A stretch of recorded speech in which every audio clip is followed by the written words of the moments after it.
There was an idea to bring together a group of remarkable people to talk about everything in the world of DC and Marvel. And that's what we're here to do. This is Assembled, episode 2. I'm Mike, joined by Leo and Cliff, and we're here to talk about Agatha all along, the Penguin, and of course, it's Batman Day. So we've got to talk about the world's greatest detective.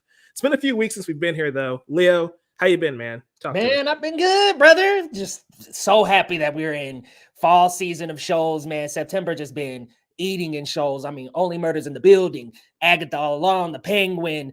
We also got Twilight of the Gods. That looks like it could be really good. There's so much chaos with Jeff Goldblum. There's so much out in terms of television right now. It's like, hey, the movie theaters are kind of slow, and that's okay. Give us a couple weeks to chomp down on this great TV.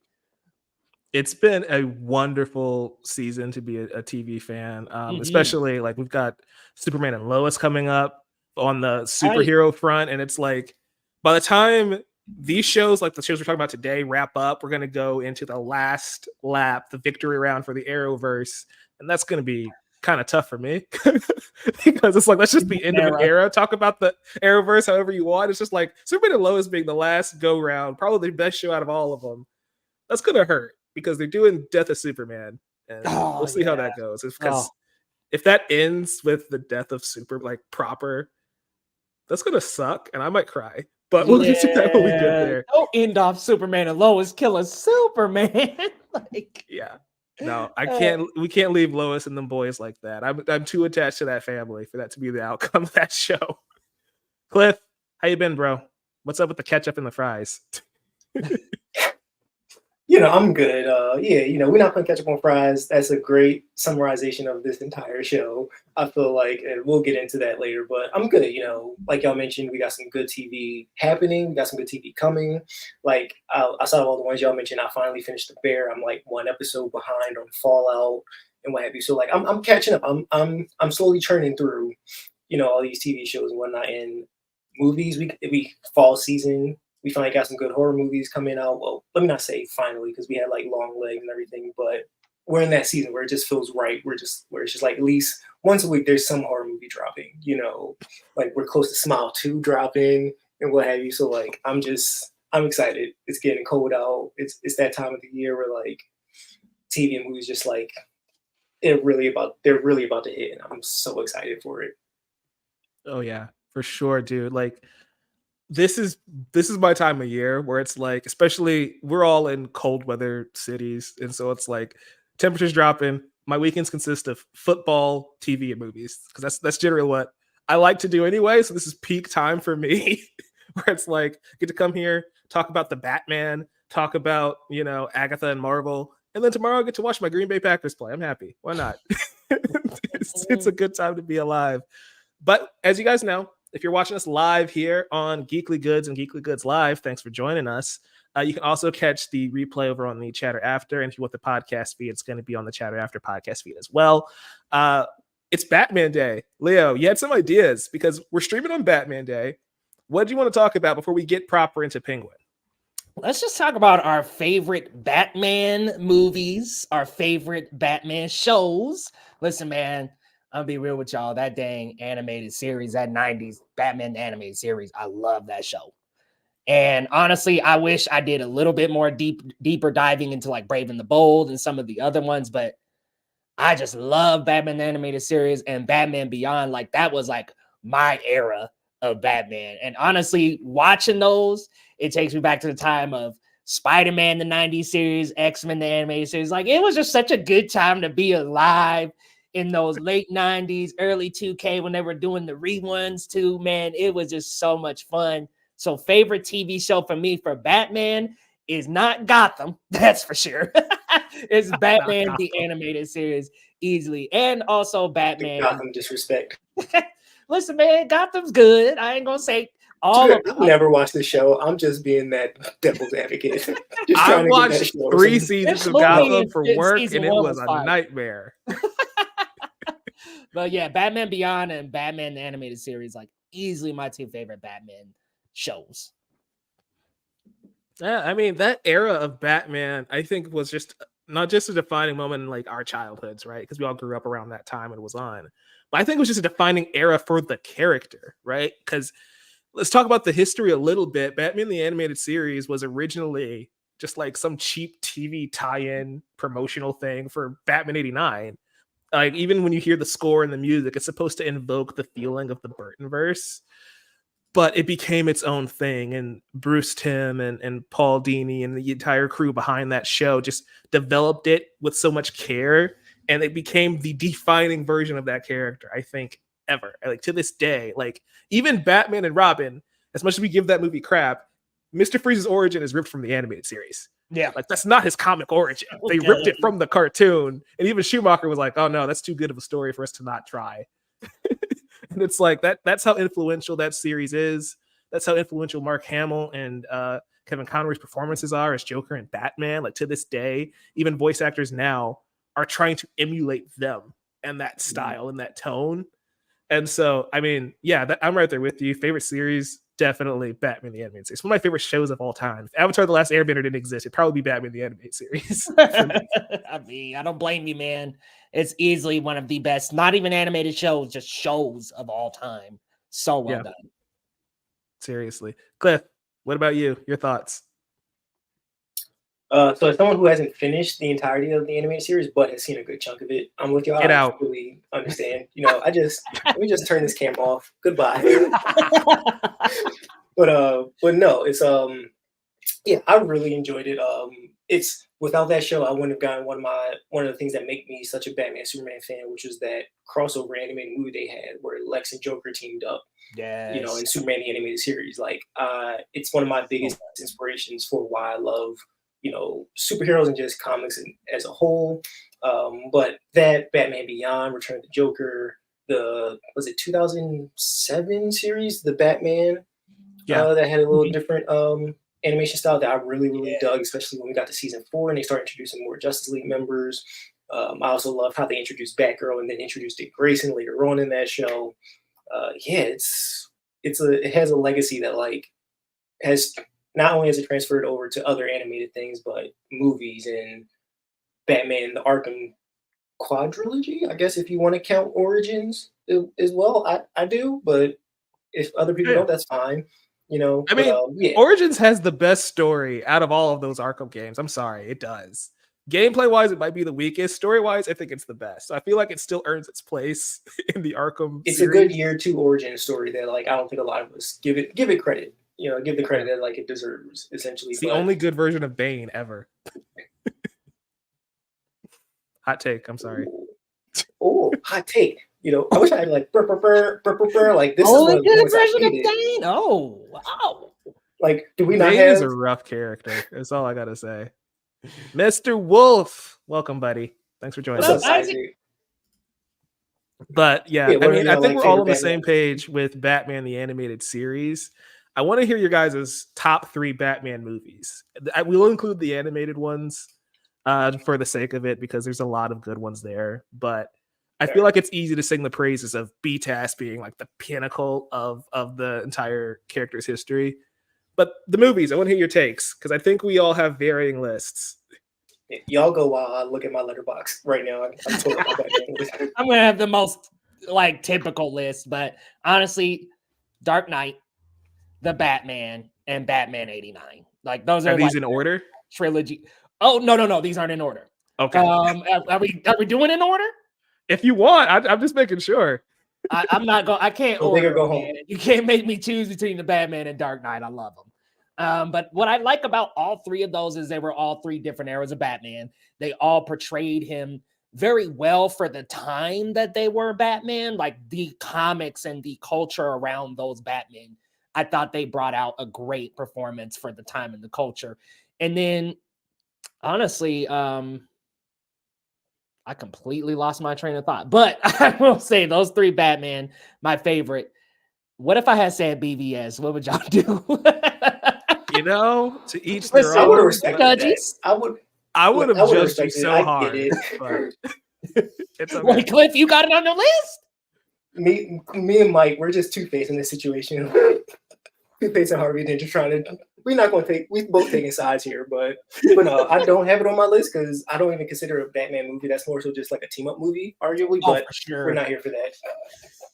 But yeah, those three I just feel are also stylistically different too. Obviously, the sequels still follow those styles, but they just were so unique in the Batman mythos. They all stick out in their own way. And man, Matt Reeves, after seeing the Penguin, I'm like, I just want him to do a whole universe. I don't even, might be a hot take, I don't know, but I don't even want it to be interfered with the DCU stuff. I just want this to be its own universe. Please, let's not cross over. I'm down. Like, keep this in its own box. I'm down. I understand that. I feel that. I think, Cliff, are you ready? You want me to go? You still getting your thoughts together? I can go. I got to pull it up right here. Yeah. Yeah. So top three, Matt Reeves the Batman, which is very surprising because when I originally saw this movie, I gave it 3 stars, but I've watched it so many times since that like now it's just a 5-star film for me. It took me a minute to really like. No way. Like, I was getting my own way essentially. I'm really happy. But yeah, I love that movie. I've read the script every time I watch it. I'm just like, I love every aspect about this. It's brooding. It's a little bit gritty. It's a little, dark, and I really love how Gotham's portrayed in this. It's a little grimy, it's a little dirty, which we'll get into more of that with Penguin, because I really like how that show just kind of takes that idea and just goes, full speed into that. But the other two, Dark Knight, classic. I likes me a good detective thriller. I feel like it's probably my favorite Christopher Nolan movie. I would have to release that in like Inception maybe, but I really like what they do there. It's the movie where I feel like if you want a pretty good example of how great Joker can be outside of the animated series, just watch that and you get a pretty good idea, what have you. And then the third one, I go back and forth between The Dark Knight Rises and Batman 66. Both for completely opposite reasons and what have you. The Dark Knight Rises, Bane is my favorite Batman villain, so anytime I get to see him, I'm just like, hey, I enjoy this and I really like what they do. Even though it's not comic accurate Bane, I'm like, big strong man versus Bruce Wayne who's crippled and broken. Cool. He's a good villain for the Nolan verse, Yeah. Like, that's the thing. Contrast the thing matters exactly. a lot. Like, is he comic Bane? No, but is he still a really good villain? Yeah, for sure. You got that Adam West on your list, though. Okay, hell yeah. Because Batman 66, I feel like it's what I consider to be such a satirical take on Batman. Like, it's hilarious. If you want to see how goofy you can get with Batman and Robin, just watch this movie. Yes. It's that complete like 180, if you will. We're also used to seeing Batman in this one, or like at least this general premise of dark and brooding. The detective, his villains are different ideas of who he is and like how he goes about things and inspiration. And then there's just Batman 66. It's like you can go full Carlton if you want. That's how silly the movie is. Exactly. Yes. Exactly. But and plus that's just a version of Dick Grayson that I really find interesting and like hilarious as well. Dick Grayson, my favorite ward. If you're new to this show, I'm a Nightwing stan, Dick Grayson stan, so you might hear me talk about him a lot anytime Batman comes up. So like I have to put a movie where Dick Grayson is involved somewhere in this. Batman Forever was right there, but all right. It was. But Thank you forever stay on over there. Right, like I love you, Chris O'Donnell. You're the first person I saw play Robin in anything from like my memory. But like, no. We're gonna have to do a proper Batman episode one day, because there's so much I love that what you guys have already said, right? Of like each era of Batman is extremely different from the other. So whenever people say Batman should only be X, Y, and Z, it's like, well, no, because Adam West is a very comic book accurate Batman for that era, right? Like it wasn't just, oh, this is a parody of Batman. It was, hey, this is a reflection of what Batman was in the 60s, in the 50s, during that really campy golden age. And then we get 89 onward and it becomes the, modern retelling of that character from Frank Miller in Year One and Dark Knight Returns and all that stuff, right? And I think that's also what makes Schumacher's movies so jarring, because one thing that I always found interesting is that Schumacher was like, "Hey, I'm trying to echo Batman '66," and that's why those movies felt so off-putting because they were in an era where people didn't want that anymore. And so it's like, oh, Robin having rubber lips to kiss Poison Ivy and like get and beat her that way is like so campy. But it's definitely something Adam West probably would have pulled 40 years Like ago. exactly. Like think Batman. about it. Exactly. Think about it. This movie starts off with them, fighting Freeze and all that stuff. They in that little space shuttle and to escape, they're surfboarding in the air. Like that is such a like Batman 66 and just comics Yes. thing. And I'm like, in comics Yeah. they've done this, people. Like this is normal. This is expected. It's Yeah. just again, it's just a full contrast to what we saw 3 films prior. Essentially. That's why I think context is always important because, like, with the added context of that, I've almost did a 180 on Forever and Batman and Robin. It's like I still don't like them, but like I know what he's going for now, and I get it. Like I at least get it. Yeah, But what's so funny Another about movie was those a as weird well thing. is coming right after the Burton movies, and Burton was like, "Oh, they didn't want me here because my Batman was too weird, but they put nipples on this one." yeah, Yeah, that was a choice. That's again why I was like, I'm not a fan of it, but I at least know what he wanted to go for. And yeah. it makes it easier to digest a little bit. For me, I'm gonna be that guy and say Batman Mask of the Phantasm is the greatest Batman movie ever made, bar none, It's in my fire, man. opinion. It's fire.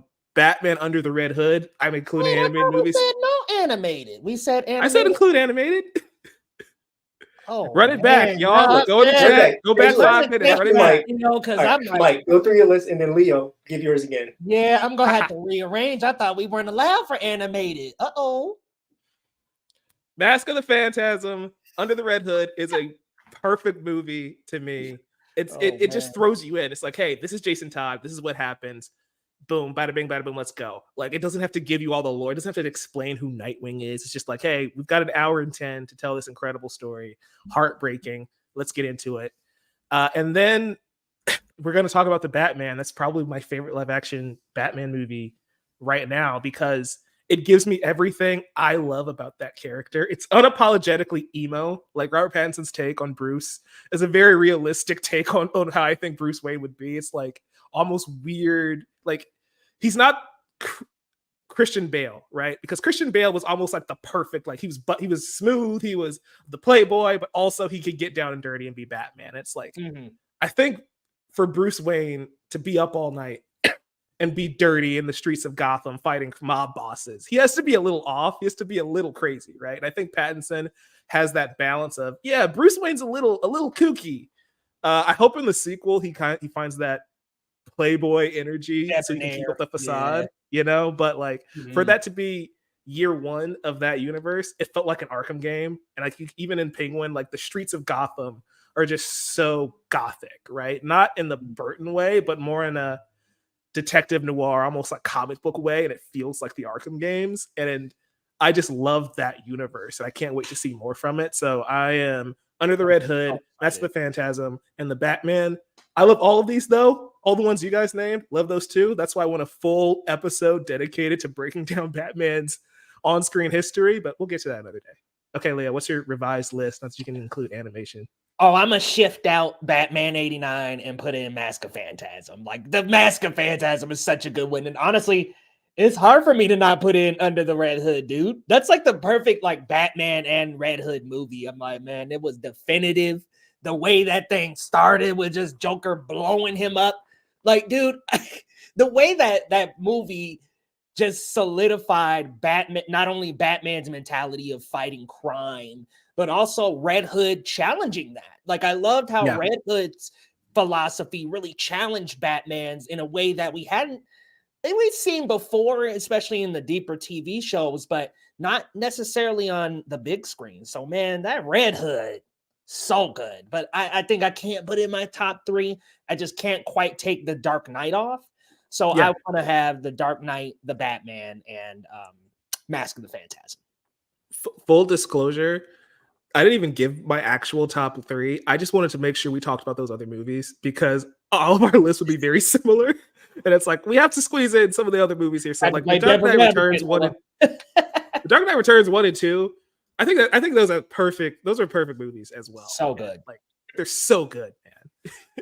Yeah, because there's a whole plethora of like again, we haven't mentioned Batman Begins nor again I always talk about Batman Beyond Return of the Joker just because of how that movie deals with trauma, especially with Robin and how intricate a character like again Joker can just be so damning, if you will, for the Bat family as a whole and like how consequential he can be as a villain. And then I feel like as a community, we always forget that Lego Batman also exists, and that's a pretty good Batman movie as well. So, like, yeah, one day we'll do a full deep dive of this entire. Maybe when the Batman 2 comes out, I don't know. Maybe when the Penguin is finished, we'll Those talk of about you that. watching, let us know when you want that Batman episode to come out, and we'll add it to the schedule. How about that? Let's know. We got Tyler in the comments saying Return of the Joker's up there too. Yeah, that Batman Beyond movie was super dope. Yeah. Like I'm not a huge Batman Beyond like super fan. I really do like the show, but that movie, man, goes so hard, especially the pain of what happens with Robin in that story. Every good Batman story seems like it tortures the Bat family in some way, which is kind of depressing when you think about it. But seeing what happens, the end of the Joker and that entire universe, because again, this is the DC animated universe, something that we were with for like a decade in the 90s, early 2000s, seeing it all kind of come to a head there in Batman Beyond, and then getting the epilogue of Batman Beyond and Justice League Unlimited. Perfect. And Cinematic yeah, it's a universe matter of award. preference for sure. Absolutely. It's still a bop. Kiss from a Rose is still a bop, Tyler says. Yeah. Kiss from a Rose. I'll be the singer. Ooh, the more I hear the stranger it feels, yeah. So good, man. We got Whitney had a comment as well, probably replying to the verses. Matter of preference. Yeah, we're gonna talk about it, Whitney. Don't worry. We diving in. We talking Agatha and Penguin.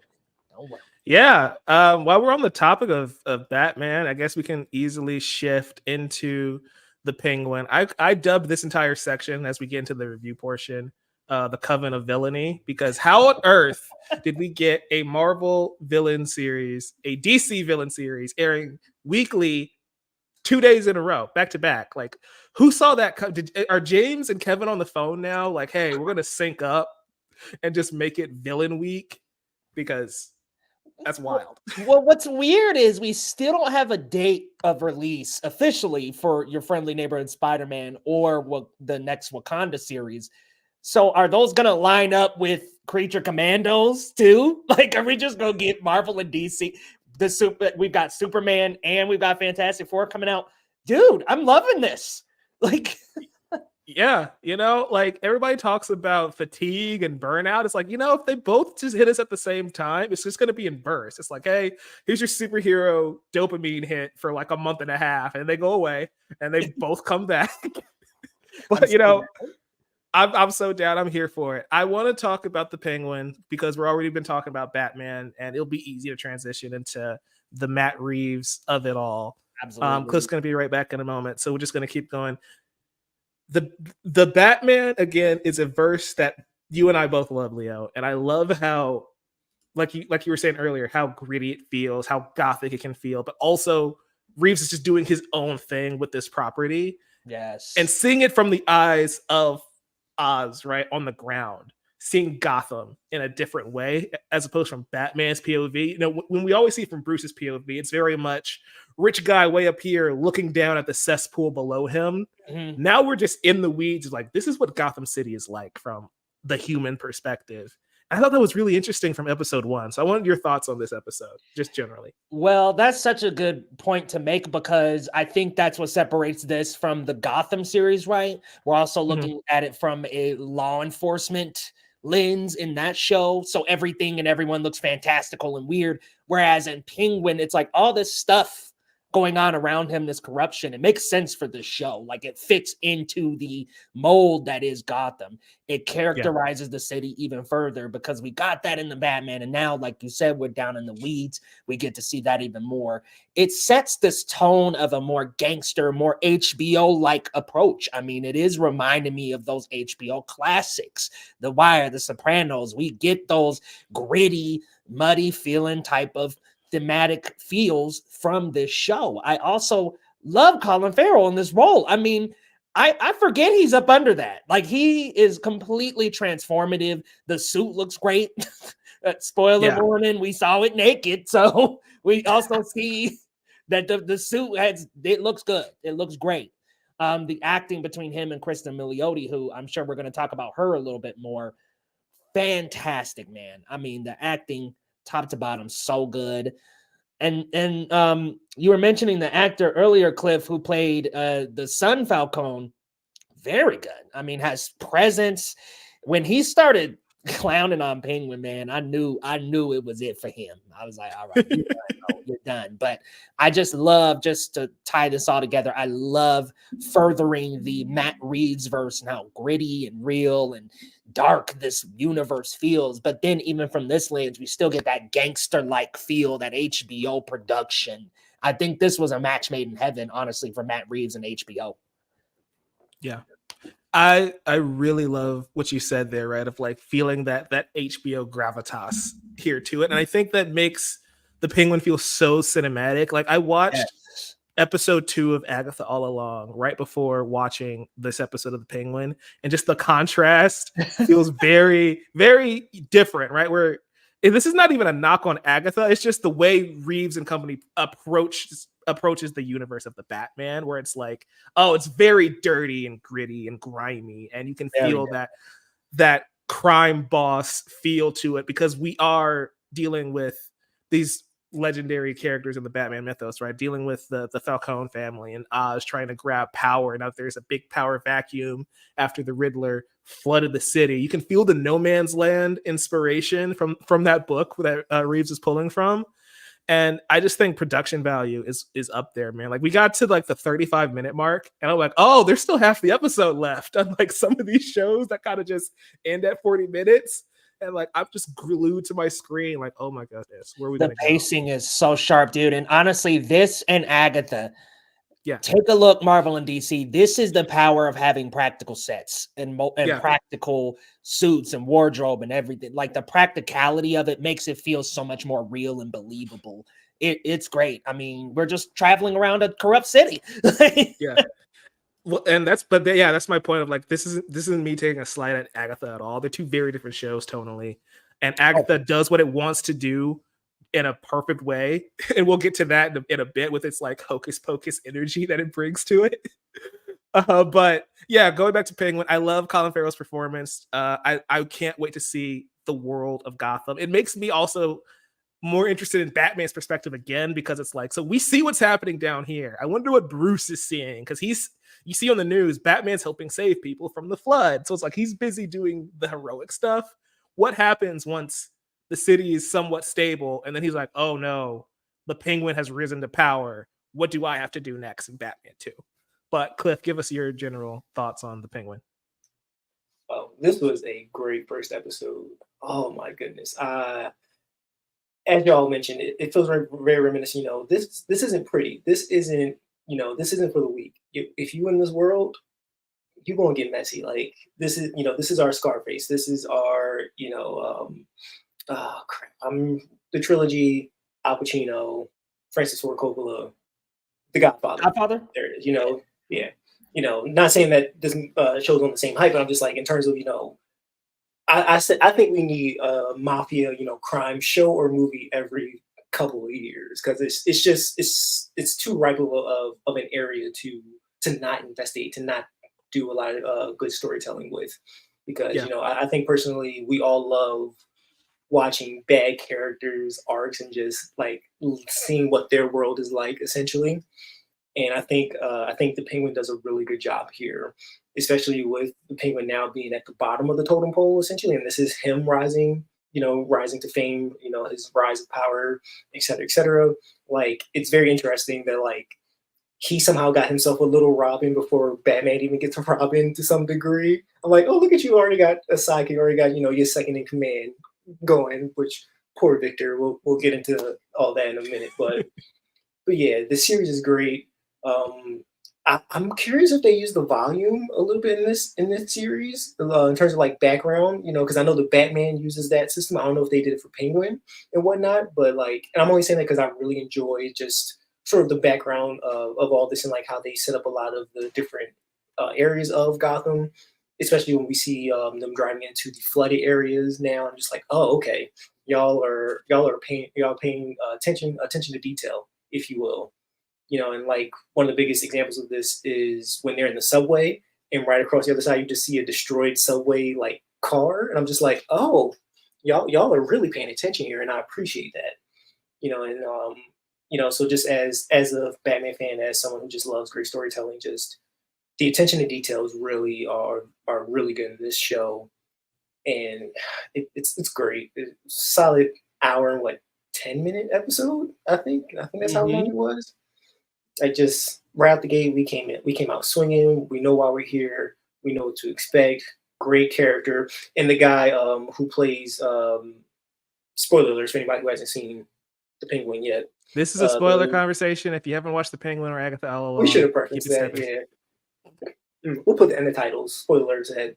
But yeah, the guy who Penguin shoots at the beginning, like I mentioned earlier, he plays Joe Maisel in the Marvelous Mrs. Maisel. His name's Michael That's Regan. who he is. I That's him. knew I recognized him Yeah. from somewhere. That's Yeah, who he's he popped up in so many things that like I need this man to get more roles. Like he's such a talented actor, and I don't know why he hasn't like hit big yet, arguably. But yeah, that's him, and he plays really well in this. I think he's a great character to set up Penguin's art, and just especially that conversation they have. It's like hence my we're not playing ketchup on fries here. Like we are establishing someone to be a heavy hitter within Gotham, one of the biggest villains. Like we're not just putting ketchup on fries here. We're gonna take our time. We cooking essentially with this show. So to sum it all up, essentially.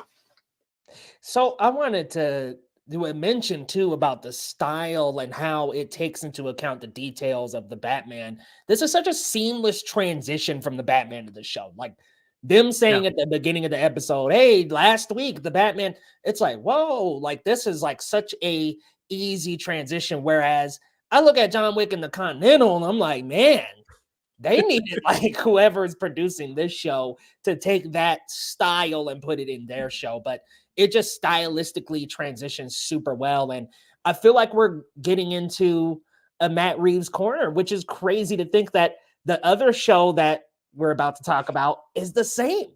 It's kind of like, okay, I'm almost okay with them giving Jack her corner over in Marvel and then Matt Reeves his corner over here in DC and just letting them run with it, man. These styles are so different and fun that it's great to see how the creative style of these movies and shows tie together so well. Yeah, I mean, I think that's what makes these two shows stand out a ton. I specifically think this is how they need to approach it going forward. Like what you're saying, Layla. It's like one thing that I noticed about us talking about the Penguin specifically, and this applies to Agatha too, is that this doesn't feel like a superhero show, right? It's in the world of Batman, clearly. I mean, we have references of Blackgate and Arkham and the Riddler and the Batman, throughout this episode, but it's not a superhero comic book show. It's just a crime boss mafia show. And I think that helps it stand out. And I wish that's the approach that they kind of take going forward of, yeah, like it'd be cool if DC makes, a question show, a Nightwing show, whatever. But like I think expanding the world of Gotham City and seeing it from a different perspective, a human perspective, as opposed to the super heroics of it all the time is what's going to help prevent the fatigue and the oh this feels like homework of it all, where it's like, do you need to watch the show to understand the Batman 2? Probably not, but it is entertaining, and you don't even need to watch the Batman to understand this show. It just exists on its own, and it's an Mhm. entertaining mob boss show. And I think that's the way I want them all to approach it going forward. Because even Agatha's the same, where it's like, yeah, knowing WandaVision and Multiverse of Madness is helpful for that show, but it's just a lot of fun. It's just a Yeah. lot of fun.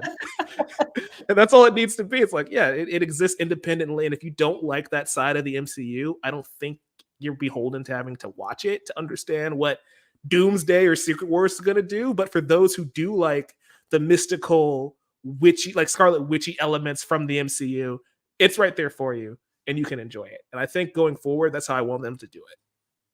Yeah, it allows you to have multiple projects going on without having to tie people down. That's why the Netflix verse works so well. Like they mentioned the events, they mentioned the big green, like they mention all these things from Avengers, but they're in their own corner in Hell's Kitchen, man. They ain't they're doing their own thing.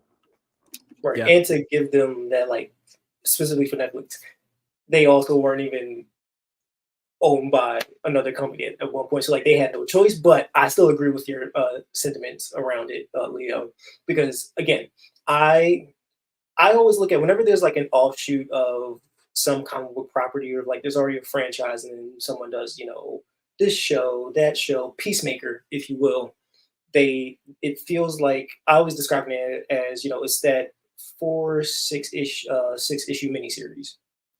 It's that limited series, if you will. Like, you don't actually have to watch this, but if you found this character interesting, you just want a little bit more knowledge of what's going on in between, the main course, then here, eat this appetizer. It's still important. It will still be good for you. It will still get you fed. But if you don't want it, that's fine. And it's perfectly okay. You can always come back years later and then watch it. That's kind of what The Penguin and Agatha feels like for me. At least right now, we'll see how the whole series, both series go when they're finished. But yeah, as of right now, I'm just like, yeah, this is cool. I'm enjoying this. Give me more. Like I'm here for it. Jumping into the comments here. Eric Thorpe Review says, I think The Penguin is what will make the Reeves trilogy unique rather than just being a second grounded trilogy. Rather than being beautifully economic like the Dark Knight trilogy, it'll kind of be the opposite. I mean, I think Matt Reeves is blowing this up into its own like fully fledged universe because I'm pretty sure Reeves said that they even have more shows like in mind as well. So I think that's gonna be what makes it stand out. And that's why when Leo at the top of the show said he doesn't want this to cross over with the DCU, I get it. I think I would totally be cool with Robert Pattinson being the Batman of the DCU. Like if that is his future, that's cool. And this is his past, I'm fine with that because we're still in what, year 2, year 3 of this version of Batman. If the DCU is like year 2, okay. If the DCU is like year 10, 15, because he has Damian at that point, sure, whatever, that's fine. You already have all the lore, all the legacy built up there. But even if it's in its own bubble, I like, again, seeing the perspective of different characters in this verse. I love being introduced to new characters. Like we were talking about Kristen Milioti, right? She's fantastic in this show. And I'm so excited to see more of that performance because she brings a different dynamic. She's bringing that chaos, right? She's unpredictable. You don't know exactly what she's going to do in this series. Even though Penguin is kind of the same way, where he just shoots Alberto like on a whim. Even she's got Oz and shaking in his boots. It's like, okay, this is interesting. She's a wild card. And even Victor showing up, like I did not expect that, like you were saying earlier, Cliff. I did not expect Victor to be like joint at the hip with Oz going forward. But I'm interested to see what happens with that kid and see if he finds a way to get out or if that darkness just kind of takes over him. Well, let me say something about Victor. Come on, y'all. We can't be running around saying is he cyborg. His name is Victor Aguilar. Right. I'm like, okay, come on, man. I thought he was Mr. Freeze. I thought that's where we were going with it. I mean, Freeze. Yeah, there's a lot of Victors in the DC universe. You never know. Twitter, I need y'all to just shut up and use your brains because I will tell you, Cliff, when you shared that tweet with us, I didn't watch the episode yet, and so when I see this kid pop up, I'm like, oh, they gave us his ID and everything in the first moments he's in the show. There's no way anybody should thought he was cyborg. I was like if 10 minutes passed and he just went by Vic, sure. But like instantly, he cards him like, here's your ID. This is your full name. Like, no, that's not cyborg. Let's get out of here. Yeah, we need to make a pact as a community. Nobody can make any more of these kind of like hot takes or guesses about like future characters possibly showing up. Like, we got to nip that in the bud. Eric follows up his previous comment saying, I think the Batman is the character to start with. Makes more sense to start the DC with because he's more relatable than Superman. I Well, hold mean, on, my man. If you got riches That like Bruce Wayne, wow, Eric, I need my man. Hit us with do we that. want to take this tangent for a second? Because I yes, will. please, We will. please. Okay. All Uh-oh. right. Oh, Because I Superman. disagree, but like Superman's 1,000 times more relatable than Batman. I'm sorry. He is. Like, just because he can fly and shoot lasers out of his eyes doesn't mean he's not more relatable. Like, he is a working man. He grew up on a farm in America. He's not super rich. He has anxiety. He has fears. You know, he's social awkwardness. He has to work at 9 to 5 like the rest of us. Bruce Wayne has everything except his parents. That's kind of not relatable to most people. You know, it's like, you got that. Bruce Wayne has the money to go to therapy and somehow still doesn't work. And that's just more so because writers won't let him heal. But again, that's a side tangent. That man needs some therapy, y'all. I loved that the new Batman. So what's the new one called? Caped Crusader. Really like that it explored like that part of Bruce Wayne. I thought what a brilliant way to modernize that 90s look by actually diving into the mental of Batman. But I'm going on a tangent, my bad. No, we're taking the tangent. Cliff said yes. We're going down that I'm with road. you You know what? I think they're both relatable in their own ways. You know what I mean? I think they both can be sort of equally relatable, if you will. I think that Superman has his unrelatable aspects, Batman has his unrelatable aspects, but I think people can relate to both. For sure. I'm not going to sit here and say that Batman's not relatable at all, but I'm like, if we're going to do the one-to-one comparison, I think most of us would relate to Superman a little bit more because, you know, 9 to 5 workers, man. I get it, man. We weren't raised in a mansion, so yeah, I support that. Bruce could afford better health for sure. That's all I got to say. Exactly. Ooh, Bruce can afford Tyler's comment. Look at Tyler's comment. He said he like crazy, huh? Batman and I have a hard time resisting women that are a little crazy. See, that's okay. That's fair. I understand. I get that. You know, because that's okay. I'll give Tyler that one. Listen, but in terms of if Zoe Kravitz, if I see her, you think I'm gonna pass that by? But you know, I agree because it's I feel like Superman can be extremely more relatable simply because we all know what it's like to be a kid who doesn't feel like to fit in, who doesn't feel like he can't fit in. We know what it's like to have loving parents, but even they sometimes can't help us in some of these moments. And then trying to figure out your place in this world.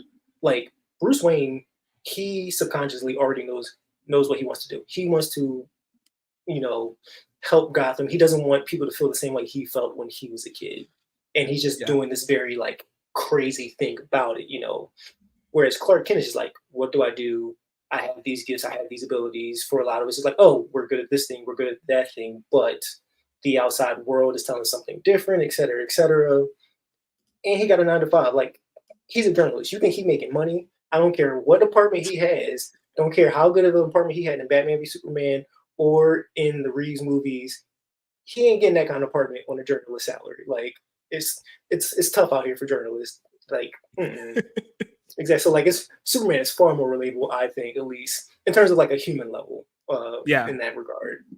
Like, if you don't relate to his Boy Scout-y nature and you relate to Bruce's like more reserved, almost, you know, broodingness, sure, like on that level, everybody's different. I'm not gonna say, hey, Batman's unrealistic in the way he acts and, you know, reacts to things like that. But I feel like on a human level, Bruce disassociates at 8 years old with all of reality and becomes the Batman. And it's like Clark, like you were saying, has to struggle with not fitting in, has to struggle with having to blend into society, even though he's this superhuman. And even though he is superhuman, he still can't save everyone with the death of like Pa Kent, right, in Superman the movie. And that's a lesson that he has to learn, that even though he has all this power, it doesn't always help him protect the people he cares about in the end. And I think that by itself is a relatable like lesson, whereas Bruce's power doesn't work. And I think he just kind of bashed his head against the wall a little bit of like, no matter how much money he puts into the Batman project, it just never actually works in Gotham. And he just keeps trying, like, definition of insanity. Literally. Eric brought up a good thing earlier Which I like this point that he's making, that it would be cool to start with Batman, but Superman is kind of always like the start. You know what I mean? Like I totally get that sentiment, and I actually wouldn't mind it starting with the Batman movie either. But it's kind of like, I think structurally right now you've got the Matt Reeves Batman thing going, and that started when the DCU was EU, was running. So it's kind of like structurally starting it with Superman, I think, is a good start as well. And I know we kind of doing the same thing from the DCEU. I just think it's going to be much more fun than Man of Steel. I don't mean to throw too much shade. I just think we're going to have a funner, brighter Superman, man. I've missed that on the big screen, y'all. I will say, talking about like starting the universe with Batman would have been easier. I mean, I guess, but also DC Comics started with Superman.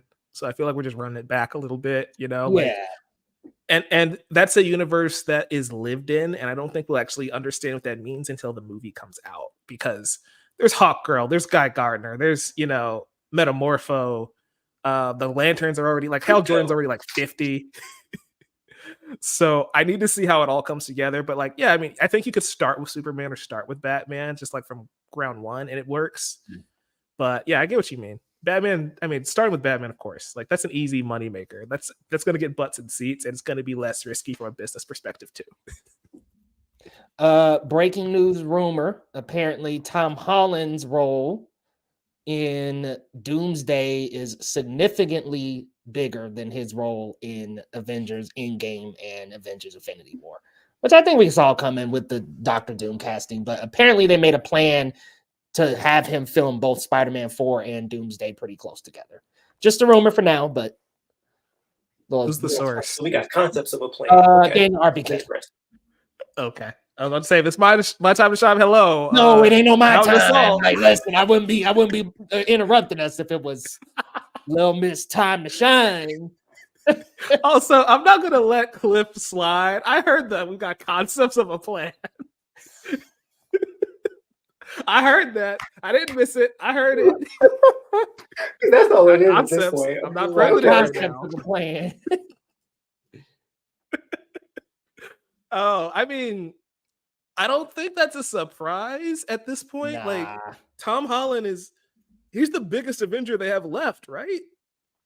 I mean, yeah. I mean, if Spider-Man's always the biggest one, but like Thor's around, but like Cap's gone, Black Widow's gone, Iron Man's gone. He So ain't it's really connected with everybody. It's kind of like Spider-Man's the only one that's like connected and been in the Avengers and all that, and then Thor.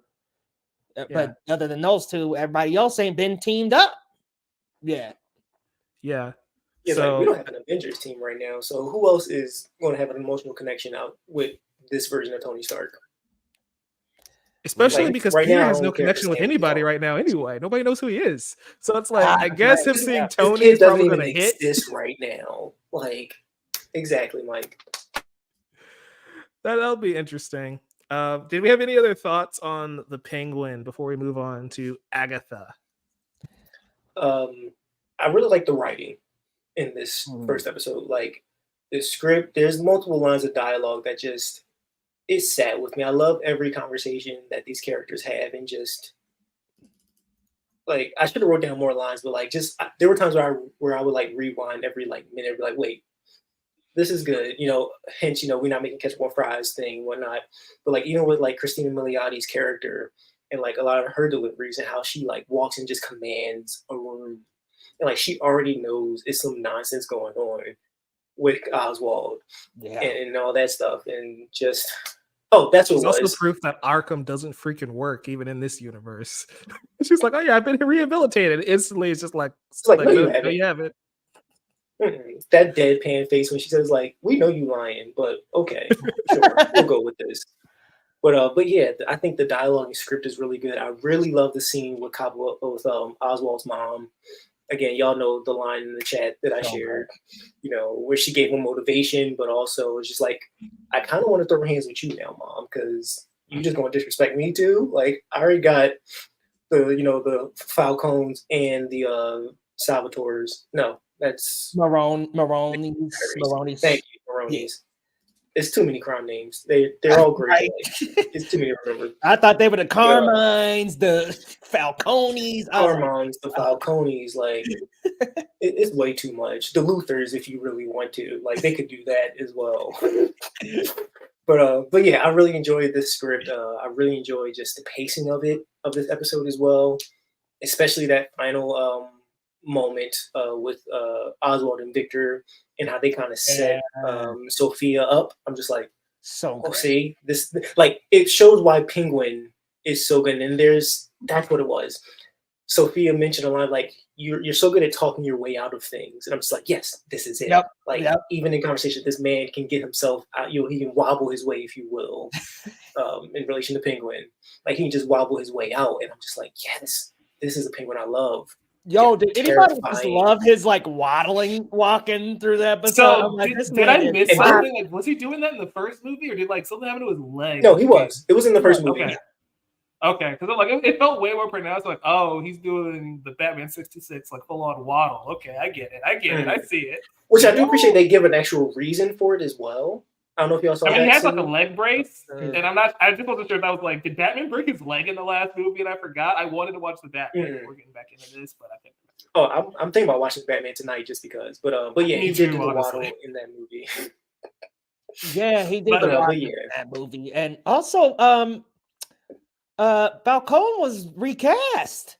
Yeah, he's Mark Strong now. Yeah, I'm like, what if he's dead? Why the flashbacks? recast? I guess. Yeah, you're right. Yep. That also could just be scheduling reasons for whatever. We don't know. Well, yeah. But hey, we'll take it.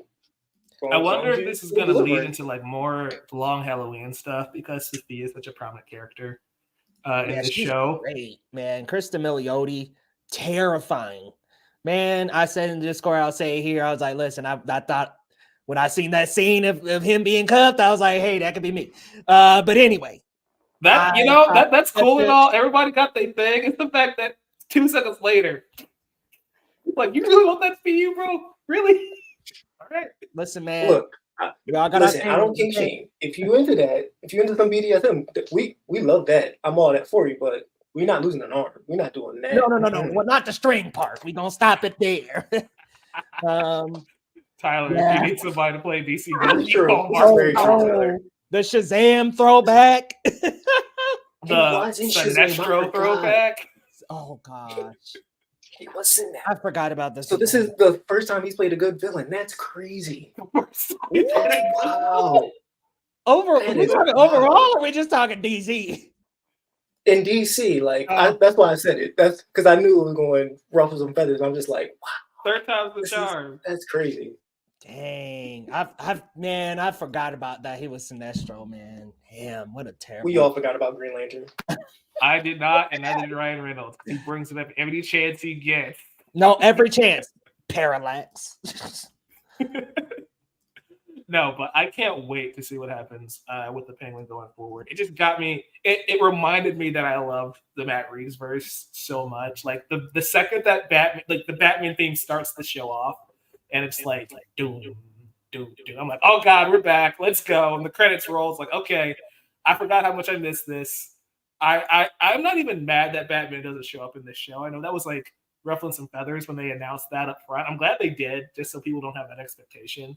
But like, I don't need Batman in this show. I think it's more interesting when he's not in this show, because once Batman's introduced, it's like, okay, this is Batman's show now, because you don't just have Batman be a supporting character. He'll never do that. Yeah.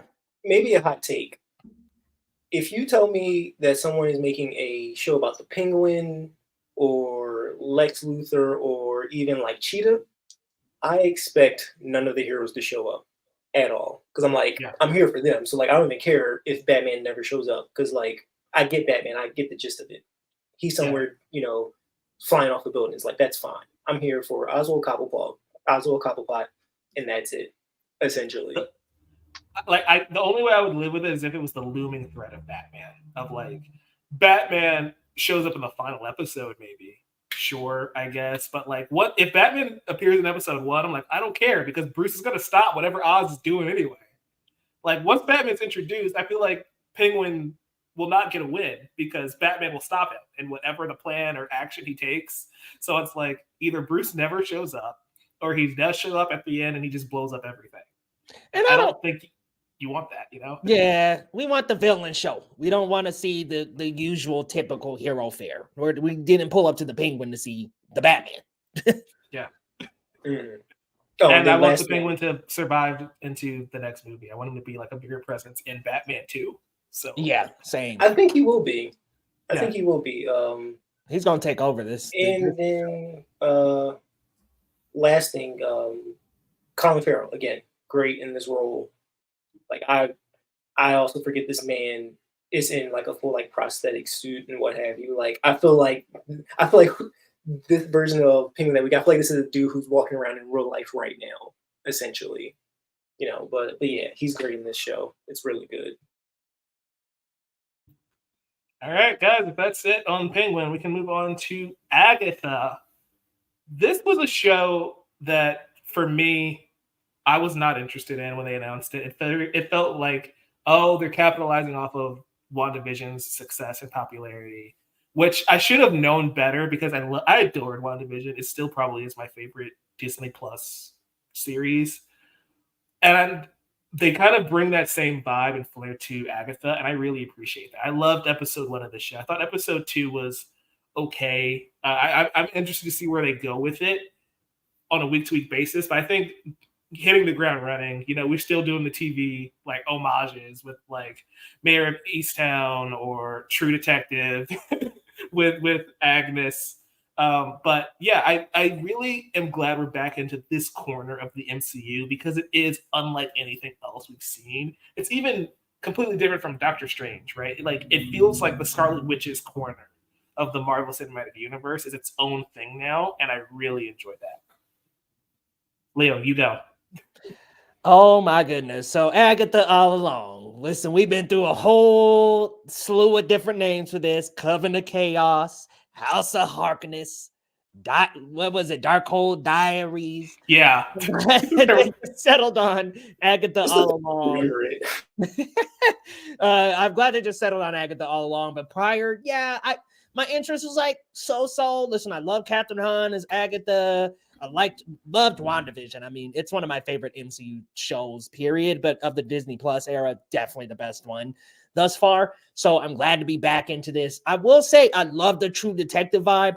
Kind of lingered a little, but it gave me some questions about who the heck Teen is.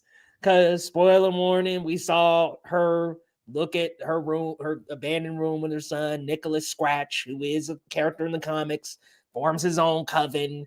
I'm like, okay, is Teen Nicholas Scratch or is he Billy Kaplan? So I've kind of got this like back and forth theory going on with that character. But man, for the first 2 episodes, man, when I first watched through, I liked them.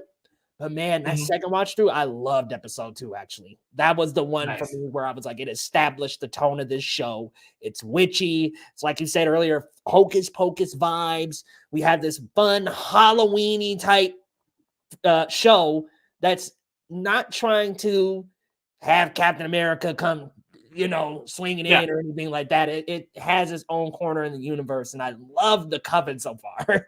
Like I love these witches have me rolling, okay? Especially when Sharon, aka Mrs. Hart, is singing the song with the witches, and she's just dancing around because she don't even know what the words are. She's like, am I supposed to know the words? She's just like just padding along, and then shout out to Kitty Foreman. Yeah, right. I was like straight up Kitty vibes. But man, Patti LuPone is eating for me. Sashir Zamata doing a great job. Like this cast, in my opinion, is doing fantastic. I see that in terms of there's some backstories behind the witches that they're slowly unraveling. I wish I had gotten a little bit more establishment of this group. But now that they're all together, we're clearly going to unravel more mysteries. The biggest mystery of the show being who is Aubrey Plaza, who is eating, by the way. The chemistry between her and Catherine Hahn, so good. But there is a lot of tension, too. I was like, oh, there is some sexual That might be the most sexual tension in the entire Marvel Cinematic Universe. Like, honestly, no lie. That first episode where she's like choking real. I'm like, this is very tense. But yeah, I really, really love where it's going so far. The first 2 episodes had me even very intrigued. And then the second half, the 3 and 4, I loved. Like, I am on board by 3 and 4. But 1 and 2, nice little intro, a little slow in 1. And then 2, love the witchy vibe. Love that song, y'all. I've had it on repeat. I won't even front. Ballad of Riches Road has been on replay on my Spotify, along with Agatha All Along Trap remix. But yeah, so far The I'm trap loving it. remix. Yeah, the trap remix is fire. The sets It are all is. practical. Also, Riches Road looked great. I was like, where was this visual look in Ant-Man? Where was this kind of effort? Well, we know that the VFX artists were treated bad, but it's like, okay, when you got time, this is how good it can look. This is how convincing it can look. Witches Road looked awesome. And that's the type of Marvel look that I want back. I want the practical effects and suits and things like that. I want the visual flair that looks good. Man, they're killing it for me so far. I just want to say this too. It's so different from Penguin. It's not like we got the exact same show. I'm glad that we could talk about these 2 shows because they're so different. They are stylistically their own thing. So regardless of what the YouTube title might say, we're not actually like, oh, which one's better? It's like they're 2 very different things. They're 2 very different things, and they excel at it. But listen, y'all, the YouTube algorithm likes the verses. So here we are. And speaking of which, you know what else the algorithm likes? It likes when you guys hit the like button. Hit that like. When you like it, when you subscribe it, when you share, when you comment, when you like it can, talk about anything. Well, who cares? Just give us the engagement. We will take it all. We'll take it all. And it's funny that y'all mentioned that, like, even though they are separate characters, I'd argue it's funny because they both kind of have a similar goal. They're both trying to gain power of some sort. These are bad people. These are villains, which again is hilarious. It's just like we're rooting for who. Hopefully, we'll get to see more of these characters because I don't know where they'll take Agatha after this and whatnot. But we're rooting for villains to be successful, essentially, in their endeavors, if you will. That's what I love about all of this, though. This is why I love that, like, going forward, this might be the way to go. Is like instead of nerfing some superheroes and trying to force them on TV, maybe we should just put the villains on TV, right? Because seeing how rooting for Oz now, and then having to root against him when he goes against Bruce and he's amassed all that power, is gonna be like, oh, it makes Oswald such a more compelling villain when he goes against Bruce and he has taken over Gotham City right from under him, right? That'll be so interesting.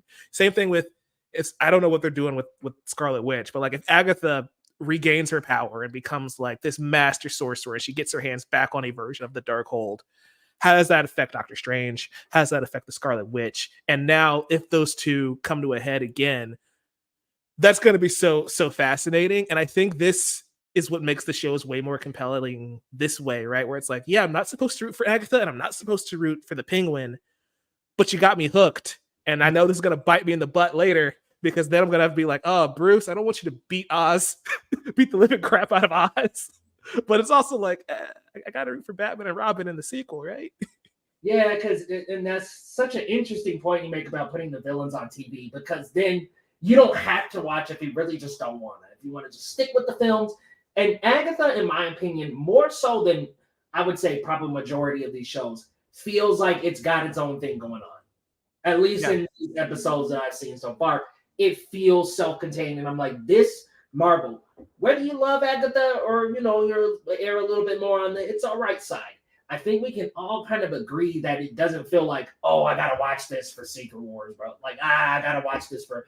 This is how Marvel should have been producing TV the entire time.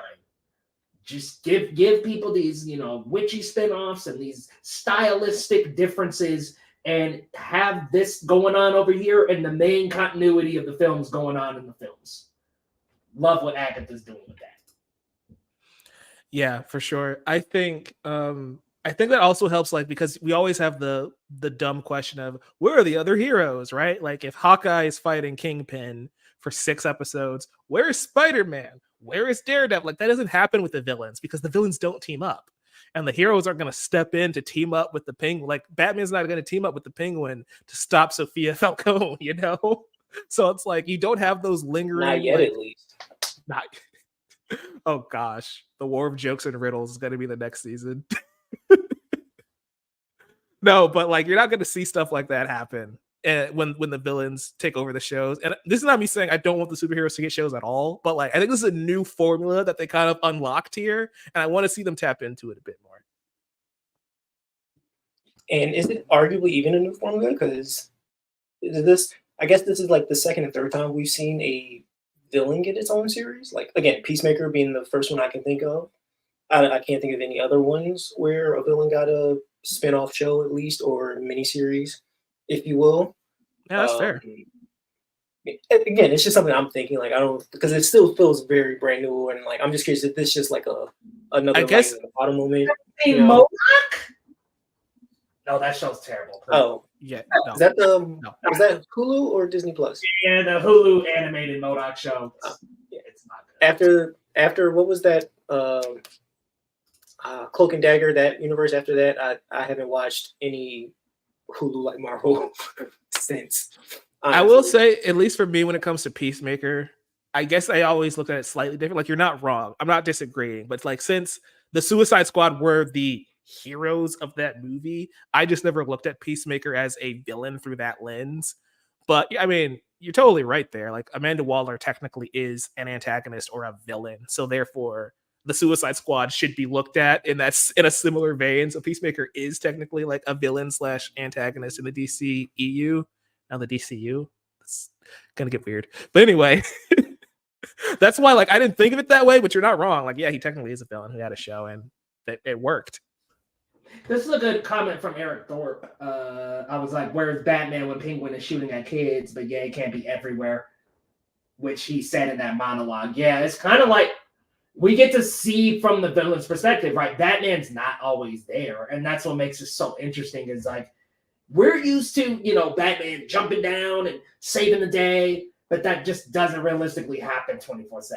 I mean, it's cool to see this perspective because, yeah, Batman can't be he can't stop all the crime alone. And that's another thing that I appreciate, right? Is that like we always see from Batman's POV, right? So what usually happens? The light goes up in the sky. He goes to Commissioner Gordon, and Gordon's like, "Hey, this happened. Help us solve it." And that means the crime already happened.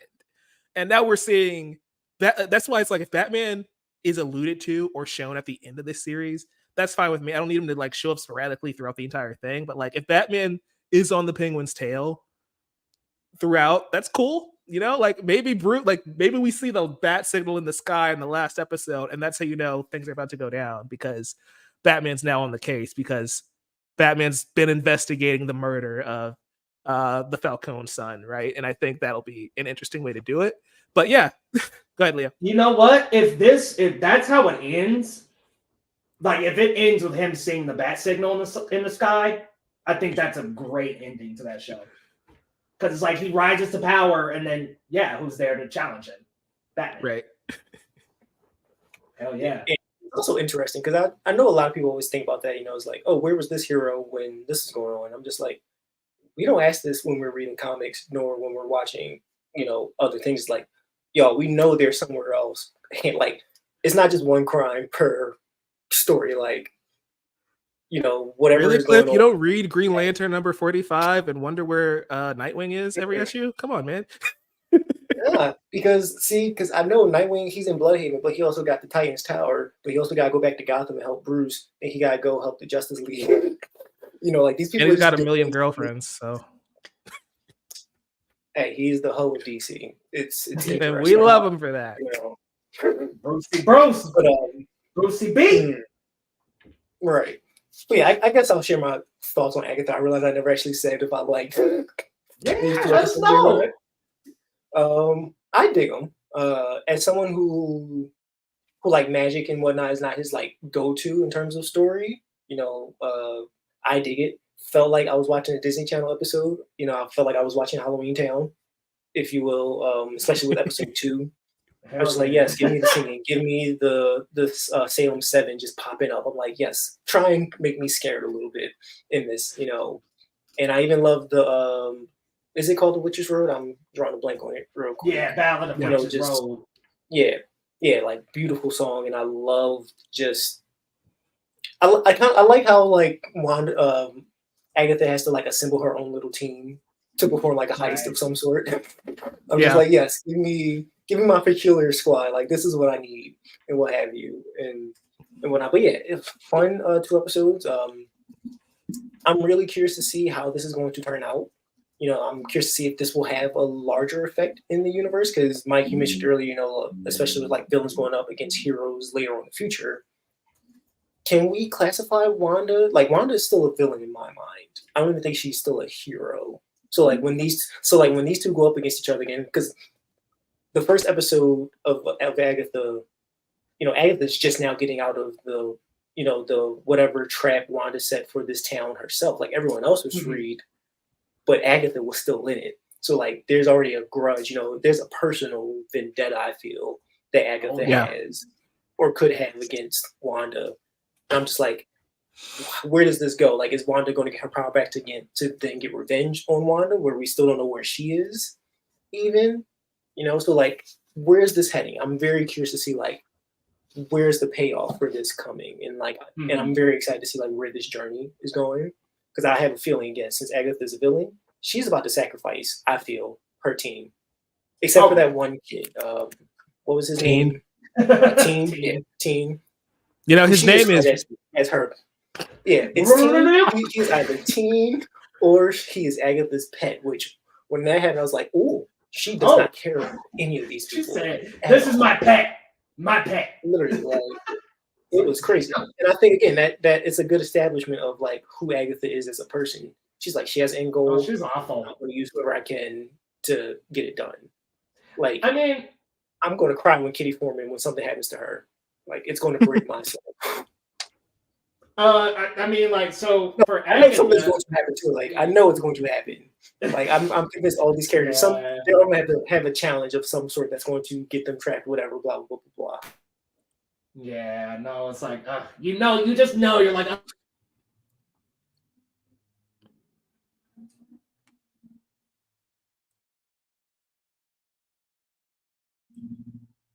Sorry, I had some technical difficulties there, but you're good. Switch my microphone real quick. Yeah, no worries. But I want to get you guys' thoughts on Teen while Leah fixes his mic. I'm going to set up the question. Who do you think Teen can be? Because the rumors have been Billy, right? Wiccan.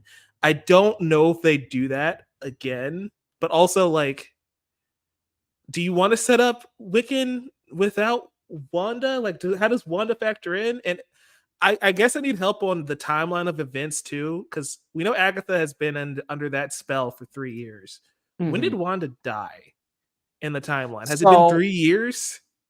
Yeah. So essentially, Wanda, the very end of WandaVision, her studying the Darkhold that transitions in this multiverse of madness. I think those events happen around 2 or 3 years before Agatha starts. So we're a couple years out of Wanda's death.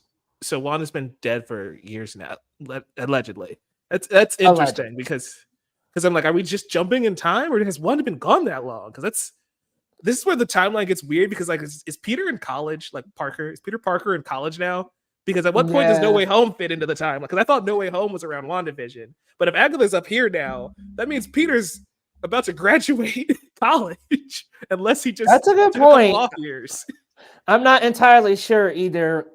If that post credit in WandaVision of her with the Darkhold, it's like, okay, how much time is between that? So it could even be a year. It may be that Multiverse of Madness was the actual end, and it was okay. This transitions from Multiverse of Madness to. I gotta look that up, man, because I have no idea. I gotta look that up.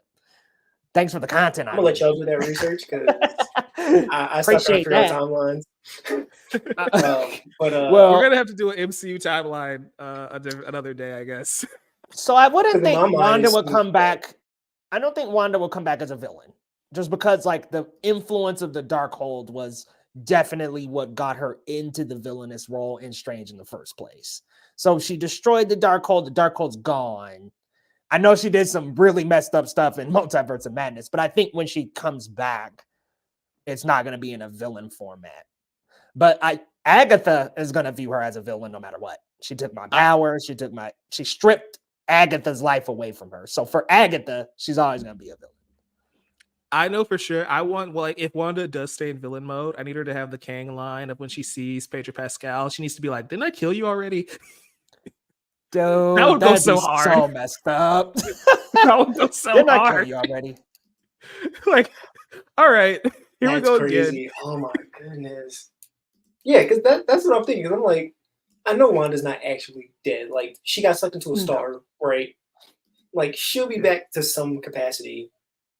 And in my mind, I'm like, she would still be very angry. Like, because again, which is in relation to Agatha, Wanda has so many like arcs that are still unfinished.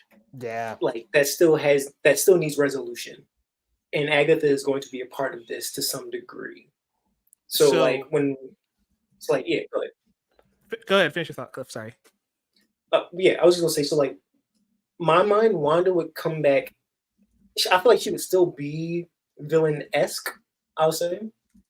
You know, like she'll have time to have done something, whatever, you know, somehow Wanda returned. Somehow Wanda has returned. She's somehow Wanda's back.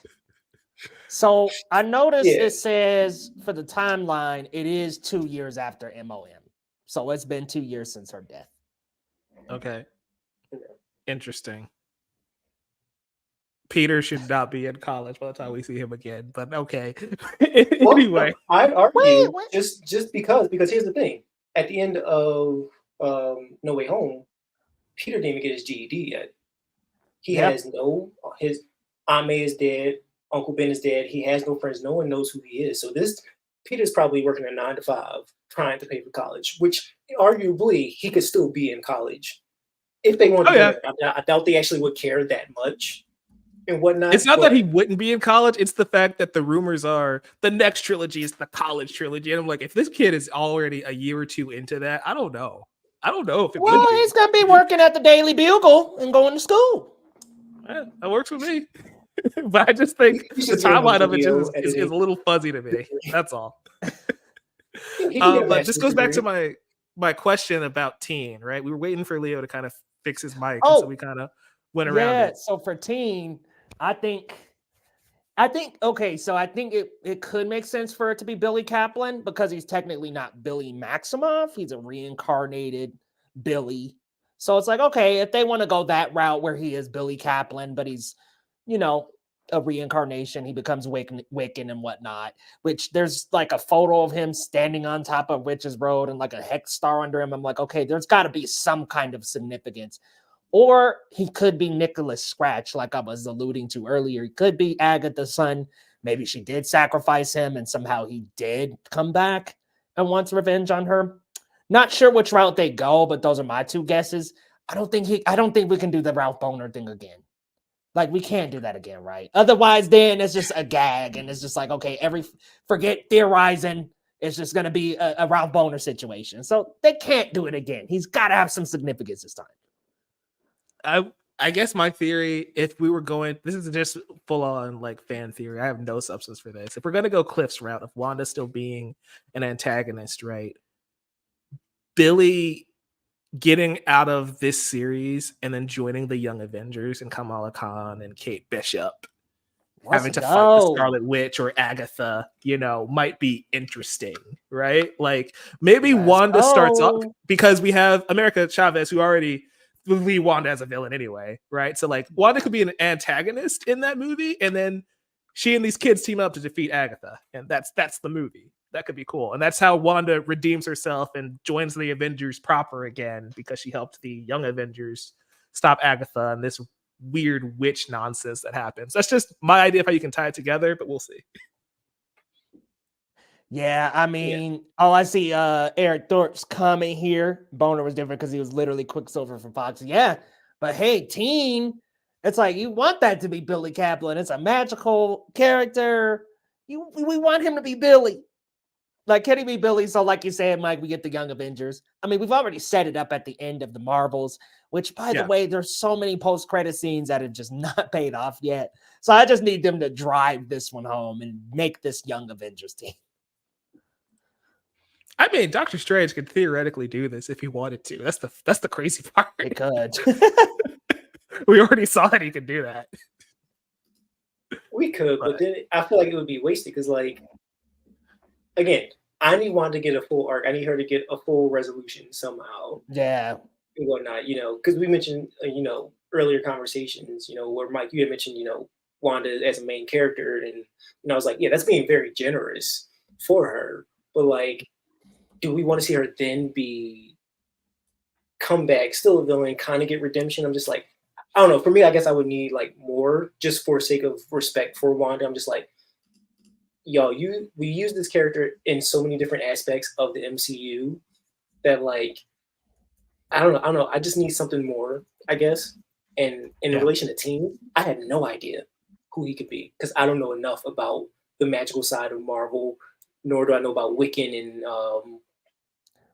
the Young Avengers to even Speed. Like I don't know any of these characters. So like for me, this is one of the like very few like shows in relation to like comic books and film where like I have no idea. So I'm just watching this and going on this journey to see what's happening, and like hopefully whoever Teen is meant to be, it makes sense. So that's my thing where it's like I see a version where it being Billy makes sense, right? Like I see where you can spin this off, especially because we're doing this is the Scarlet Witch corner of the MCU. So like having Billy show up, having that lead into Young Avengers, having Wanda be associated with that, and that's how she kind of comes back because she has a connection to two of those Young Avengers with America and Billy. That could be a route that they go.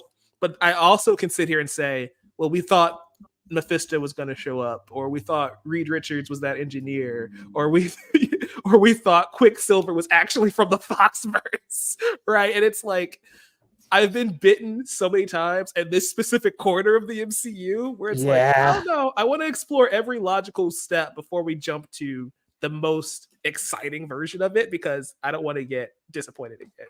Yeah. And do we still want to see Wanda dealing with her kids as well? Like we just saw how insane she was just trying to get the kids from another multiverse. It's like now these two like older versions of her sons are now existing. It's just like Wanda needs a break. There's a teen in Vision. There's a teen in Vision who's been cast. So I'm like, okay, is that Tommy? Which are they saying? Which is interesting. Which I think could be interesting because I'll send y'all the article where I read it. But supposedly Agatha is like the second of like a relative like 3-part connection to Wanda. It's a trilogy. Where like Vision is it's like WandaVision, Agatha, and then Vision will be like the cap ending. So I'm like, there has to be something going on. And could you pull up that comment again? I didn't read it. Sorry. Eric says it's tricky what to do next with Wanda. I almost wonder if it's best just to leave her dead. I don't know. She's one of my favorite MCU characters, but yeah, she probably will be back. And then we have the joke bit of bring Elizabeth Olsen back as Lady Doom. Because that's what we do. I feel like that would new mask, same task. Really makes so much sense. No, new mask, same task. She goes back to Sokovia and actually turns it into like a dictatorship of some sort, like Latveria. That actually would kind of go hard. Not gonna lie. Valeria Von Doom is a variant of Dr. Doom, so it's not Scarlet Witch. Kevin Feige, we know you watch this channel. Give us our credit. Give us our money. Okay. Let us know, man. You know what to do. Get her with Magneto. We got to make Genosha. That could be her island. But again, that's the X-Men. Again, like she's an X-Men as well. So like we can't like. There's so much that with Wanda that's like hasn't been explored, but then we still have so many things that need a cap ending. That like, where are we going with this? With this character, where does Agatha lead to all of this? If Agatha leads to any of it, anyway. Yeah. Agatha, that's the weird thing. Is like Agatha can be a big player in the Scarlet Witch saga, or it could just be this one-off show. And I think I'd be happy either way. I'm excited to see where it goes, though. I think that to me is the most excited I've been for an MCU show that's not X-Men 97 for a while, a Marvel Studios show, because it's like, yeah, it could be tied to the greater thing, or it could just be its own thing, and I'm happy either way because it's just entertaining on its own, and I'm glad about that. I hope that's the direction we kind of move forward in, where it's like, yeah, tying it all together is awesome, but if it can stay on its own and you just want to make a one-off, I'm cool with that too. Exactly. Yeah, it feels like a TV verse. It's like, okay, let it be TV. Let it be its own thing. Let it have its own corner. We don't need to watch these to watch the movies. Hopefully, I mean, we never know. Essentially, just give us more Werewolf by Night. If it can stand on its own, wonderful. We'll take it. We'll be happy. Oh, Werewolf If by Night Agatha was ends so up being good. great, which we need more Marvel presentations, but How that's did we another stop side Marvel conversation. presentations? We got 2 in a row, and then they just stopped making them. Apparently, there's gonna be one in Didn't we like get- 2026 or something. But like, What was the second one? and what's been Guardians Christmas the special. Guardians Christmas. I didn't watch it. Okay, gotcha. And It's they've really been kind good. of You should have watched it. they've been back and forth about like Nova being a TV show or a special presentation. But I'm with you, Mike. Like one and done, quick little 1 hour, 110 presentations. That should be the way to go to pump out some of these specials. But Yeah, especially I'm always gonna use DC references because that's just the universe that I'm invested in since birth. But like, if DC did that right, make a question miniseries, 6 episodes. It's a detective story. You're in, you're out. It doesn't have to come back, right? Like you can do Mr. Miracle 5 episodes in and out if you want. You can also make that a full-on series and trilogy if you want to. But it's like I would rather you give me characters in a small burst like this as opposed to like Trayvon would always say, waiting 4 years to get Shang-Chi 2. And then all of a sudden, Simu Liu's like, I don't want to do this anymore. It's like you get 2 or 3 movies and you're mad because there's so much potential that kind of just got left on the cutting room floor because of time. It's like, hey, pop in, pop out, different directors, different actors, a full on studio, not just Kevin Feige having to do one thing at a time. Just let Marvel Studios loose, let different creatives take over, tell one and dones, get out, and still have those Avengers movies kind of connecting it all together. well, that's what's happening with Brad Winderbaum. He's kind of like the Kevin Feige of the TV animation verse now. And I'm like, yeah, let somebody else run all that. Kevin, you Is he our Greg focus Berlanti, on the basically? films. What? Mm-hmm. He's our Greg Berlanti, basically. Greg Berlanti. Shout out to the Arrowverse. Put some respect on Greg's name. Hopefully visually better. You know what? Yeah. Fine. If you want to give us a Condiment King special, do it. Do it. Condiment King, Kite Man. Yeah, We I'm gonna go all ahead villains. and Let's go. Victor Zaz, let's go. I'll refer to y'all for a Condiment King. Best I don't know gag about in me, but, years. But yeah, I'm with y'all because I guess the best way I can describe is like give us an Adam Eve episode because I will keep going back to that one episode of Invincible. That's just like it's superb. Dude. It's arguable. I feel is like a special presentation episode, essentially. You know, so if Agatha ends up being anything like that, and it's how many episodes is this season? 6, 10? Do we know? Agatha? 9. Yeah. I think it's 9. Okay. 8 or 9. Yeah. 8 or 9. Okay. Yeah. These 8 or 9 episodes end up just being one great show. Cool. I feel like we're successful. We got what we want. You know, if it goes any further than that, cool. I'll be interested. I'll be there to see. Essentially. Kevin says HBO is struggling right now. Even if Colin Farrell gives a great performance, the audience has to watch The Penguin. I don't know. So full disclosure, we usually get the streaming data weeks after, generally like accurate streaming data. So once we get an idea of how well this show did on HBO and Max, I think we can make that call. I think it's just too early. Like I didn't get a chance to watch this episode until this morning, right before we went live. It's a little early right now. Yeah, I think it's a little too early to say, oh, it had low viewership or high viewership. Like, I want to give it a week maybe because unlike House of the Dragon or anything, it's coming out in the middle of the week. And so I think viewership was could have been a little low because like people are just going to watch it that weekend, you know? Yeah, I was about to mention, this is also having, its first 2 episodes are having a weird release schedule because the next episode isn't coming out until September 29th. And then after that, it's dropping every Sunday. So like, The Penguin itself, like this show is just going to be in a very like specific circumstance. You know, it's not going to be like The Last of Us, where once that episode comes out next Sunday, episode 2 is going to drop because of just how successful The Last of Us was. If we look at it that way, you know. So yeah.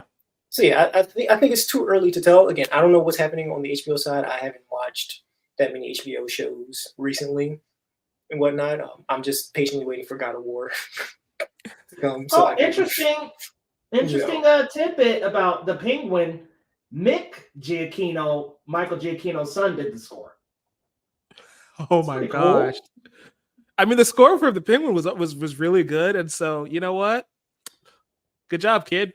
Right? Like father, like son. Okay, Mick, we see you. Seriously. I do This want is to the nepotism we like. Look, if you got the talent, you know what? Go ahead, Nepo baby. You got it. Go ahead. but before we wrap this one up with Agatha, I do want to ask you guys. You talked about like the pacing for the Penguin and stuff. What do you guys think about the pacing for Agatha? Because I hope it doesn't fall into the typical MCU show trappings of like the episodes don't give us enough on a week-to-week basis. I feel like Agatha it compensated well by dropping 2 episodes at once.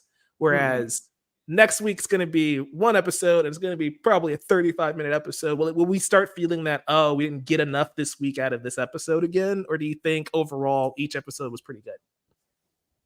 I feel like you, man, they got to make these an hour. Like they gotta start stretching these out, because when you do have that week to week, it does make you feel like, oh, there's a little bit. I just need a little bit more, crumb more. But with that being said, I felt watching 3 and 4 back to back was like, okay, I got like one combo, so it's gonna be interesting to watch 3 and then 4 between weeks. So can't quite weigh in as much, but I will say I love 3 and 4. So maybe together they'll work together a little bit better. I think that's something that we should bookmark just in case. Like whenever we review this entire series, like Leo, just like marking us like, oh, how'd you feel? Since you know what's coming, it's just like as a repeat view, it's just like, do you feel like the pacing works within that like week in between? Yeah, week to week. Yeah. Yeah. Because I don't know. I feel like Agatha has potential to be really good, and I think the pacing could work well. It just depends on what they decide to show up, and again, it depends on what was written beforehand, like how they mapped this show out, however long it took. Whatever arcs they wanted for Agatha and the characters. And since it's only 8 to 9 episodes, I'm going to guess it has to happen pretty fast. And our response to that, I hope they don't miss any important beats or skim over important things, essentially. Because Agatha seems to have a history with a few of these characters, and I'm just like, I hope that really gets investigated more. Again, we're talking about pacing, all this stuff. I think at the end of the day, for all of us, we want good pacing, but also we want this pacing to work in what's the word I'm looking for? We want to work in tandem with whatever Agatha is going through. So like essentially, as long as it helps elevate whatever her story is in all this, I think it should be fine. Yeah. But we'll just have to see. I will say in Agatha's defense, even though the episode, like Leo was saying, we prefer 45 to an hour long episodes. In Agatha's defense, it's going to have more episodes than the other shows. It's going to have 9, That's true, 8 or 9, right? As opposed to 6 of the others. So just off of volume of episodes, maybe it'll just work a little bit better in that case. So fingers crossed, like you said, it's something to keep an eye on. I just wonder if that's why it had such a strong impression on us this week, because we didn't have that, oh, I didn't get enough moment, because they did give us the 2-episode drop, which I think was smart on their part. Very smart. Get us in with enough time.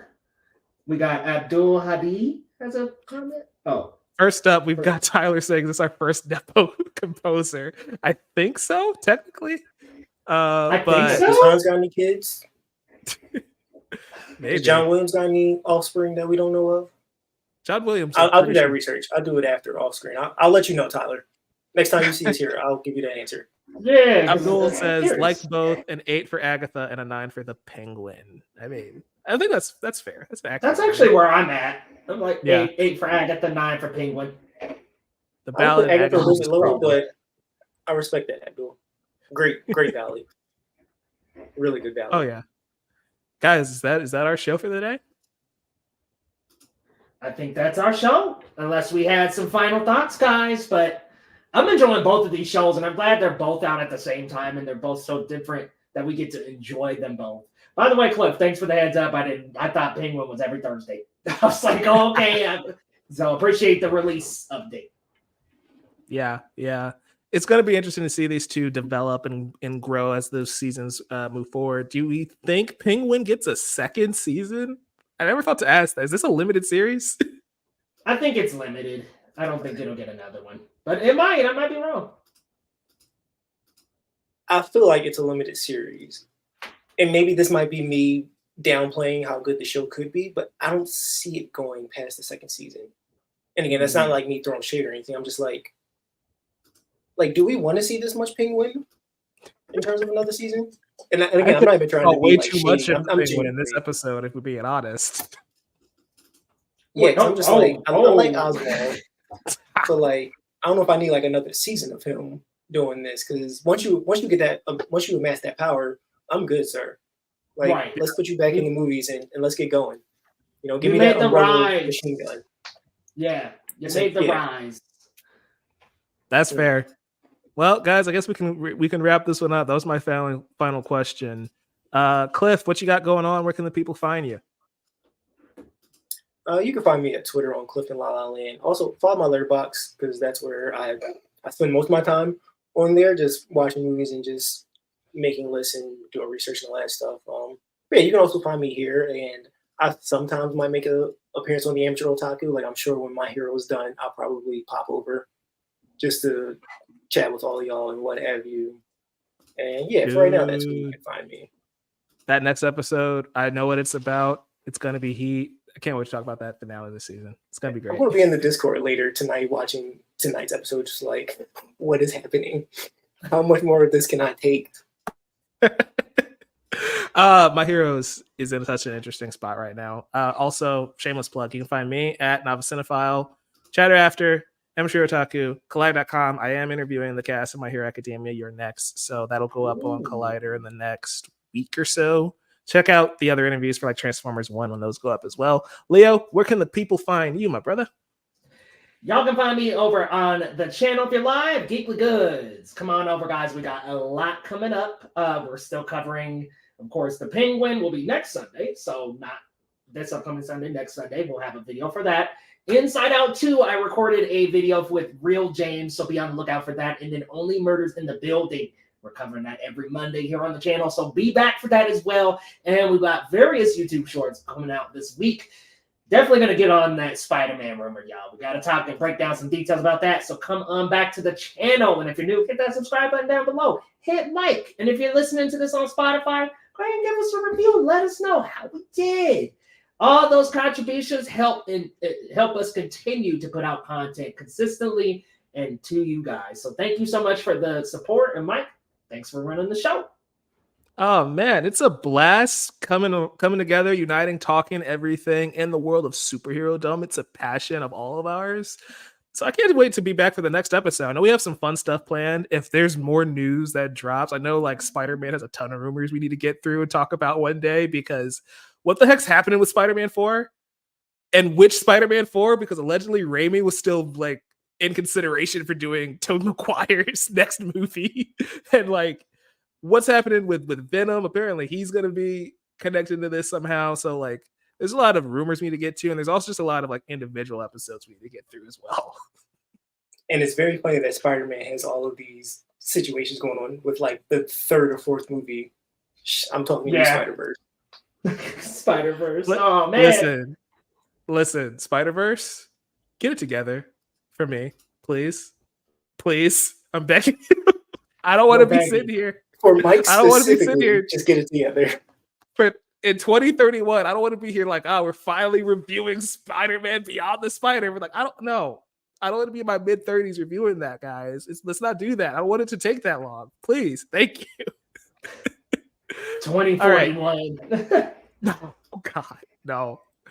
Oh, gosh. But yeah, guys, if you enjoyed this, give us a like, subscribe so you don't miss a thing. Spotify, Apple Podcasts, we're everywhere. Make sure, like Leah was saying, give us that feedback. We want to know what you want us to talk about, what you want us to cover going forward. There's still a lot of things to get into. Do you want us to talk about Agatha and the Penguin, or do you want us to save that for an end of season review? Let us know down below. And until next time, guys, remember that you too can be a hero. Peace. Peace.